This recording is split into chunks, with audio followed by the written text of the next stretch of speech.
Olá, me chamo Robson Constante, estamos começando mais um programa Diversidade Sem Tabu. Hoje vamos falar sobre religiosidade, focado na questão espiritismo. Então, para isso, tenho como convidado aqui o Francisco Chico.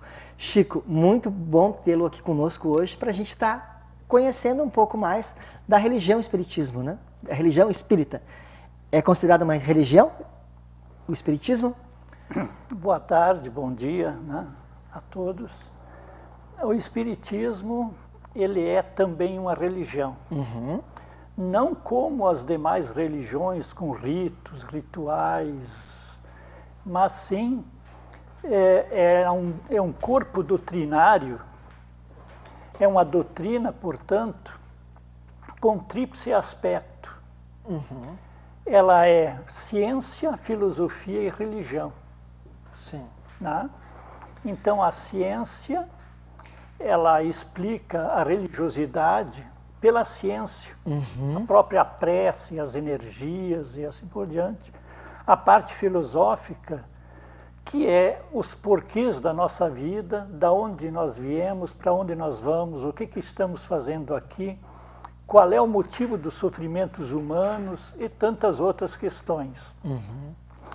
E também o viés religioso, que é a religação com Deus, a religiosidade. Exato. Então, ela também é uma religião, mas é um corpo doutrinário com três aspectos. Sim, por isso a minha pergunta que eu fiz antes, né? Porque às vezes as pessoas têm esse desconhecimento, desconhecem, né? É uma religião, não é uma religião, né? E eu acho que é importante a gente estar desmistificando isso aqui hoje, né? Mas eu quero conhecer, antes da gente entrar um pouco mais da questão do espiritismo, né?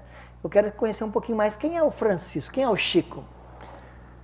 O Francisco Batiste é de um lajadense, né? Que estudou a universidade em Lajeado, formado em Ciências Econômicas, Economia. E eu trabalhei, me aposentei na antiga CRT. Eu era economista lá dentro. E uma das regionais dessa empresa era em Novo Hamburgo. E por isso eu acabei vindo para Novo Hamburgo em 1980 e até hoje estou aí amando esta cidade, né? Nasci em 80. Nasceu em 80, exato. A minha filha também nasceu em 80, já aqui em Novo Hamburgo. E os meus 3 filhos estão aqui, né? E somos hoje, né, hamburguense, com certeza. Sim. Então, foste professor também? Fui professor durante alguns anos, né? Professor do Estado. No 25 de julho, eu trabalhei uns 2 anos. E depois, as minhas 2 atividades não comportavam mais o tempo, inclusive os filhos pequenos, longe da família. Então, eu desisti de ser professor naquela época e fiquei só dentro da empresa. Sim. Até hoje eu continuo sendo professor, digamos assim, mas lá na Casa Espírita, dentro do movimento espírita. Sim, né? É isso que a gente vai entrar agora mais, que é o que eu tenho bastante curiosidade também por saber. O Chico eu acabei conhecendo faz 1 mês e meio, que eu acabei indo até o centro espírita onde você trabalha como voluntário, né? E eu queria que você explicasse um pouco para quem já não conhece o nome do centro espírita, onde ele está localizado, e como foi que a religião, né, entrou, desde quando, se já é desde criança, desde a infância, que você se considera um espírita, né? Eu trabalho na Sociedade em Busca da Verdade, né? Que nós temos 2 sedes, uma na Bento Gonçalves, 2857, e outra em Canudos, uma sede também grande, que é na Rua América 1313. E eu trabalho lá desde 1983. Quando eu cheguei em Novo Hamburgo... 3 anos depois. 3 anos depois. Eu não era espírita, eu era católico. Né? Católico, digamos assim, pouco espiritualizado. Mas, naquela época, surgiu algum problema de saúde E eu acabei indo no centro espírita para buscar uma solução e assim por diante. E a primeira palestra que eu recebi lá foi um tema importante, que foi cuidar do corpo. Nós como espíritos imortais, mas o nosso cuidado ao corpo que Deus nos deu como instrumento para a evolução, e nós precisamos cuidar dele, obviamente. E aquela palestra me pescou, né? E eu, a partir daí, nunca mais deixei de ser espírita. Sim. Mas antes eu tinha uma outra religião, que era a religião católica de família, grande parte da família. Aquela coisa de ir na missa todos os domingos. Exatamente, exatamente. Sim. Exatamente. Eu também venho da religião católica, de ir na missa aos domingos, de ter que fazer catequese por obrigação, da catequista nos obrigar aí. Eu até comento hoje em dia, né, porque eu não sei como é que tá, mas tinha aquela coisa, tu só vai conseguir tomar a comunhão se tu não faltar, tu pode, não sei quantos domingos tu não pode faltar. Isso gerava uma ansiedade, até mesmo que um ódio, né, de criança mesmo, sabe? E depois tu já não queria mais ir, tu já contava o tempo para tu fazer a comunhão, para te não precisar mais acordar no domingo, porque daí era considerado como um sacrifício. Exatamente. Eu acho, não sei como é que tá isso hoje em dia, né, mas isso talvez afastava, né? E que é diferente de um centro espírita, né? Que lá tu tá muito mais no autoconhecimento também, né? Isso que tu falaste do corpo, né? É uma preocupação também, não só da alma, do espírito, né, em si, mas do corpo, né? Que é o que vai te levar o mais longe possível dentro da... Exatamente. Porque conforme os estudos que nós fizemos lá, grande parte de nós, seres humanos, a gente abrevia o nosso tempo de vida no corpo por problemas de negligência, imperícia, vícios, exageros que a gente faz no dia a dia. Sejam eles exageros, alimentos, bebida, trabalho demais, ociosidade demais, tudo que é exagero faz mal. Sim. Então, o Espiritismo, nesse particular, para mim, eu sempre gosto de dizer que para mim foi o grande achado da minha vida, foi o Espiritismo. Nada contra a religião anterior, que o Espiritismo, inclusive, é bom que se diga aqui, que o Espiritismo não é contra nenhuma religião, né? É a favor de todas. Até Chico Xavier foi perguntado: Chico, qual é a melhor religião? Ele respondeu: aquela que faz feliz o homem. Se a pessoa está feliz na religião católica, deve permanecer na religião católica. Né? Porque nós somos diferentes enquanto pessoas. Exatamente. E a base, digamos, a filosofia toda é a mesma. Porque todos pregam amor, a caridade, né? A fraternidade. Então, esses pilares todos são comuns a todas as religiões. Sim. Só tem algumas diferenças, que umas acreditam em reencarnação, outras não, e assim por diante, mas que são detalhes na realidade. Sim. E muitas vezes se briga por detalhe, e isso é ignorância de nossa parte. Sim. Eu tinha uma pergunta, né? Qual a importância da religião na sua vida? Que é o que tu já falaste, né? Foi a tua primeira palestra quando tu foste no Centro Espírita em 83, que foi a questão do cuidado do corpo, né? Exato. Mas pra gente começar a entender, para quem está nos assistindo, né? O Espiritismo, ele nasce através de Allan Kardec, né? Na França. Tu pode nos contar rapidamente da onde surge? Porque eu comecei sempre, já há muito tempo, eu já sempre dizia, eu sou muito adepto ao espiritismo. E sempre conhecia, assim, Allan Kardec de nome e tudo mais.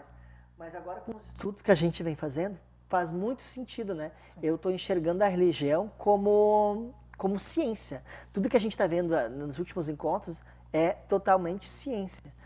Porque o pessoal que já vem me assistindo sabe que, além do programa aqui, né? Então, eu sou doutor em diversidade e inclusão social, então eu sou um cientista. Então, a gente preza muito a questão da ciência, métodos científicos, para comprovar fenômenos. E daí, nunca a palavra fenômeno que a gente aprende no mestrado mestrado, no doutorado, vamos analisar o fenômeno, se encaixa tão bem da onde os fenômenos começaram a ocorrer. Exato. Kardec... É bom que se diga que o Espiritismo, como o primeiro livro e o mais importante é Livro dos Espíritos, essa doutrina, ela é dos espíritos desencarnados, que é uma pleiade, é um grupo de espíritos superiores. Muitos deles foram santos da religião católica, como São Luís, Santo Agostinho e assim por diante, né? E ele surgiu em 1851, com o lançamento do Livro dos Espíritos. Sim. Porque Kardec foi um pedagogo. Ele era uma pessoa lá em Paris, muito famoso. Ele tinha, basicamente, mais ou menos 20 livros didáticos lançados como autor. Sim. Mas sempre na parte da educação. Pedagógica, didática. Pedagógica, didática. Após os 50 anos, ele conheceu as mesas girantes, que eram um trabalho que se fazia nos grupos, nos salões, como divertimento. Hoje ainda algumas crianças fazem, por exemplo, o jogo do copo. Sim. Era perguntas que se fazia aos espíritos e eles respondiam por intermédio daqueles fenômenos. Sim. E Kardec, ficando sabendo disso, ele foi convidado a participar.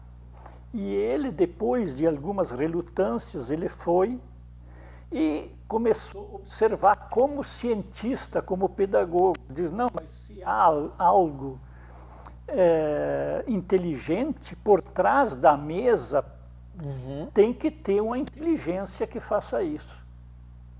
Sim. E depois de muito tempo, ele chegou à conclusão que eram os espíritos, por meio da mediunidade, né, que eles conseguem apresentar alguns fenômenos, né, e aí ele começou acreditando e fazendo perguntas, recebendo as respostas, e começou aos poucos escrevendo esse primeiro livro, que é o Livro dos Espíritos. E ele então ele não é o autor, o autor é a espiritualidade, ele é o codificador da doutrina espírita. Sim. Que colocou tudo em ordem e assim por diante. Que, na verdade, ele compilou os dados que ele ia recebendo, né? Exatamente. E o que ele fez, quando eu falei antes, a questão científica foi que ele não fazia, digamos, uma pergunta para um médio só. Ele fazia para vários, para daí sim comprovar que esses médios, não se conhecendo, as perguntas eram extremamente similares e parecidas. Exatamente. E quando não era, que se tinha algum desvio padrão, digamos assim, de qualidade, né, por assim explicar, essas perguntas não foram incluídas no livro, né? Exatamente, exatamente. Inclusive tem algumas coisas interessantes. Por exemplo, Kardec disse, e está nos livros básicos, que se a ciência um dia provar algo que ele disse contrário, ele seguiria a ciência. Sim. Até hoje ele não foi desmentido em nenhum ponto. Mas se ele um dia for desmentido em algum ponto dos livros básicos, ele segue a ciência e deixa esse ponto. Sim. E daí então surgiu o Livro dos Espíritos e depois teve outros importantes, né? O Livro dos Espíritos é um livro de 1019 perguntas e 1019 respostas. 1019 perguntas. Com respostas. Tá? Sobre todos os assuntos do cotidiano de nossas vidas, né? Assim por diante. E aí depois teve o Livro dos Médiuns, depois o Evangelho segundo o Espiritismo, que é o livro, digamos assim, religioso dentro da doutrina espírita. Depois o céu e o inferno, que é a visão do céu, a visão do inferno, segundo a doutrina espírita.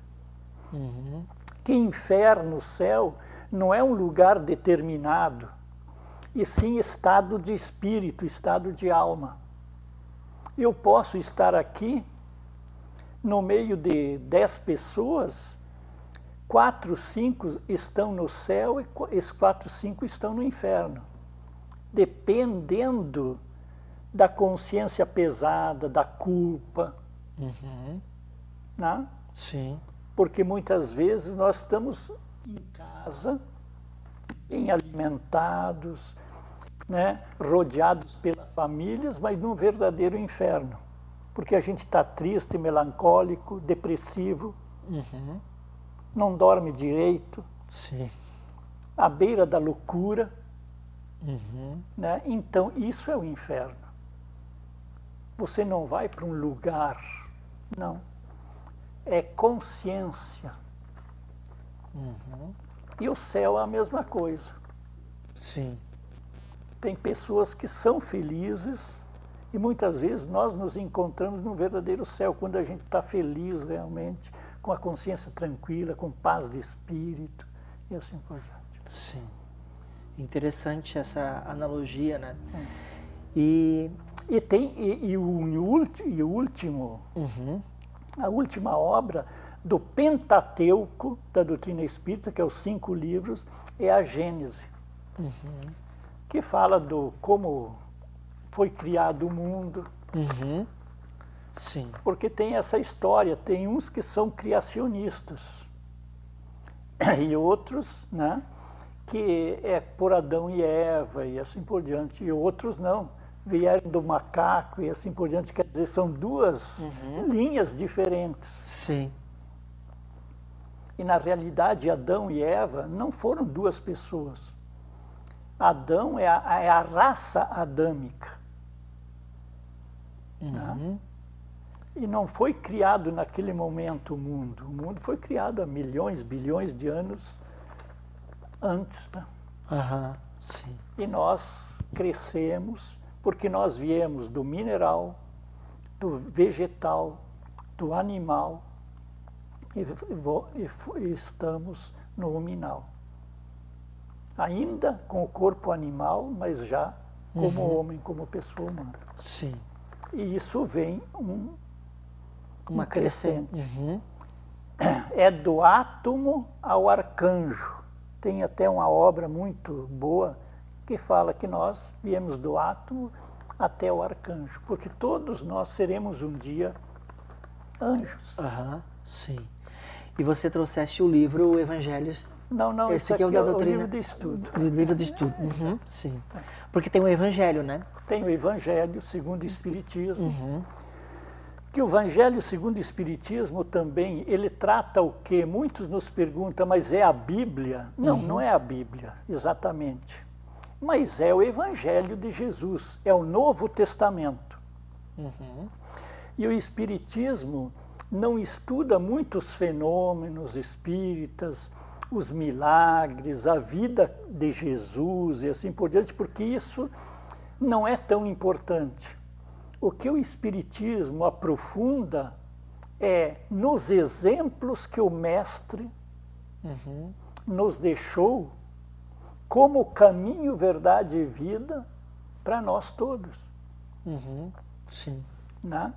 Então, ali tem, inclusive, comentários de espíritos como São Luís, Santo Agostinho, São Vicente de Paula, e também pessoas, por exemplo, como Hahnemann, que é da homeopatia, Pascal, que foi um matemático, né, e assim por diante.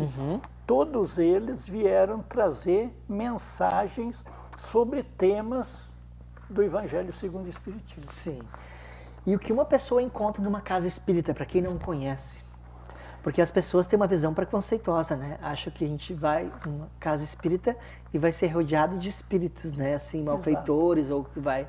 Talvez essa questão meio errônea de mesas, né? E mesas giratórias, né?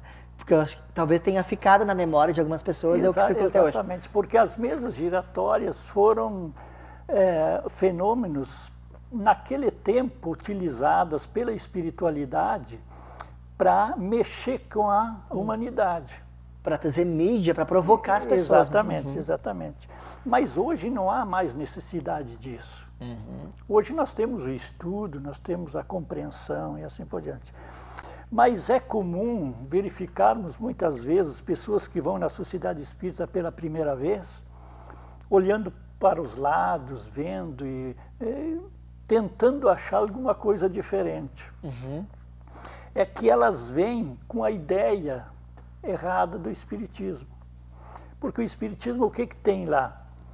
Um recebimento fraterno, é bem recebido, né? Tem a possibilidade de assistir uma palestra, preces e irradiações, que é um momento de prece, de irradiações. Tem o passe, que é uma transmissão de energia, que isso muitas vezes as pessoas, os pais de santos, as mães de santo e as benzedeiras, muitas vezes elas utilizavam e ainda se utiliza isso, né? Que é a transmissão de energia, claro, de uma forma mais organizada. Sim. Nós temos o estudo, né? Que a gente tem um estudo sistematizado da doutrina espírita, que começa desde o início, né? Até o aprofundamento. Sim. E tem também várias outras coisas, evangelização para crianças, tem cursos. Então tem, é bastante diversificado, tem muita coisa lá dentro. E a gente estava conversando nos bastidores, muitas vezes as pessoas procuram centros espíritas quando perdem um ente querido, né? Exatamente. E vão ao centro espírita achando que vão se comunicar com eles, né? Sim. Que é uma falsa impressão, né? Porque Falsa nem sempre... exatamente. Porque nem todos que desencarnam, que o espírita chama em vez de morte, é desencarne, porque que morre é o corpo. Sim. O espírito não morre. Então, quando falece alguém, né? E as pessoas dizem, eu perdi meu filho. Na realidade, ninguém perde ninguém. Ele simplesmente fez a transferência do corpo para o espírito. Se transferiu de mundo. De mundo. De mundo. Então, o que se... ali as pessoas recebem um apoio, né? Recebem assim, digamos, um conhecimento que nós somos imortais, é um consolo, digamos assim. Sim. Acho que a vida não acabou ali, né? Exatamente, até tem uma história, não sei se há tempo, mas assim, um minutinho. A gente está indo já para o... Exato. Mas que tinha uma mãe que no dia dos finados ela estava assim, muito ansiosa, que não sabia se ia até o cemitério visitar o seu filho, que era numa outra cidade. E chovia e tal e coisa, e ela pegou o trem e acabou indo. E quando ela chegou lá, ela ouviu a voz do filho dela, dizendo assim, mãe, por que tu veio aqui se eu estava do teu lado? Na realidade, no cemitério lá não tem mais ninguém, só tem o corpo. Nós não estamos aqui para dizer para abandonar, mas o importante não é nós irmos lá no cemitério. Atrás da matéria, né? Nós podemos orar pelo nosso filho, pelos nossos familiares, em qualquer momento de nossa vida. Sim. Em qualquer hora do dia, em qualquer dia do ano. Sim. Belas palavras, né? Chico, a gente então está indo para os momentos finais do programa e sempre o convidado a gente deixa um recado final, né? Para as pessoas que estão nos assistindo, então fique à vontade para... Não, eu só gostaria de dizer o seguinte, o importante no tocante às religiões, é não termos assim preconceito nenhum, com nenhuma crença, com nenhuma religião. E nesse sentido, nós convidamos a todos visitarem as casas espíritas. Ninguém é obrigado a ficar lá, ninguém vai ser constrangido a nada lá, né? Uhum. E entra no salão, senta, vai embora, ninguém vai ser perturbado. Uhum. E se gostarem, porque é uma doutrina lógica, de bom senso, e que não tem aparatos, não tem vestimenta, não tem rituais, mas é uma religação diretamente com Deus, sem intermediários.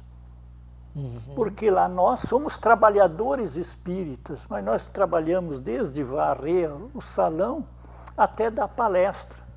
Sim. Ninguém tem privilégio de ser intermediário de Deus com as criaturas. Uhum. Porque na realidade nós todos somos filhos de Deus. Nós estamos no mesmo patamar. Sim. Nós não precisamos de alguém orar por nós. Claro que é bom a gente orar pelos outros. Sim. Mas não depende, depende mais é do nosso esforço, da nossa responsabilidade. Só que a doutrina espírita também é uma doutrina de muita responsabilidade, porque ela não salva ninguém. Uhum. Deus nos dá os talentos, Jesus nos mostra o caminho, nos dá o caminho, Uhum. os ensinamentos, e nós vamos nos salvar. Sim. No tempo nosso, no esforço nosso, na vontade nossa. Uhum. Né? A pressa de chegar à felicidade, de chegar a espíritos puros, né? Uhum. É nossa. Sim. Deus Só não depende tem, da gente. Uhum. Deus não tem pressa. Uhum. Nós é que precisamos buscar. Sim. É como se fosse uma escola, né? Se a pessoa não Exatamente. estuda, ela não vai passar de ano, né? Depende só do seu esforço individual Exatamente. para ir passando de séries e avançando É. o seu conhecimento. E talvez uma última coisa, vai ficar muito tema aqui para outras Uhum, sim, outros quero momentos. te trazer mais vezes, vou deixar aqui o convite. Exatamente. Mas Allan Kardec, até os 50 anos, era o professor Hippolyte Léon Denisard Rivail. E após os 50 anos, para separar a vida dele anterior para a vida que ele dedicou ao Espiritismo, ele adotou o pseudônimo de Allan Kardec, porque ele ficou sabendo por um espírito que Allan Kardec foi um nome que ele teve no tempo que ele era sacerdote druida nas Gálias, há 2000 anos atrás. Uhum. Então ele adotou isso. E Kardec não é o Jesus dos espíritas, foi uma pergunta que me fizeram há pouco tempo. Uhum. Não, o Jesus dos espíritas é o Jesus Nazareno, modelo e guia. Tem uma pergunta no livro dos espíritos: qual o espírito mais evoluído que reencarnou na Terra até hoje? Eles respondem: Jesus, nosso modelo e guia. Uhum. Ah? Então, o Espiritismo é uma doutrina cristã, como várias outras. Sim. Muito, muito interessante, né? E o programa, então, te agradeço pelos aprendizados, pela tua fala. Eu acho que quem está nos assistindo aprendeu muito contigo hoje. E a gente quer mesmo que você volte aqui para que a gente venha debater e aprender mais sobre a questão espírita, né? Então, esse foi mais um programa Diversidade Sem Tabu. A gente te espera até o próximo episódio. Tchau.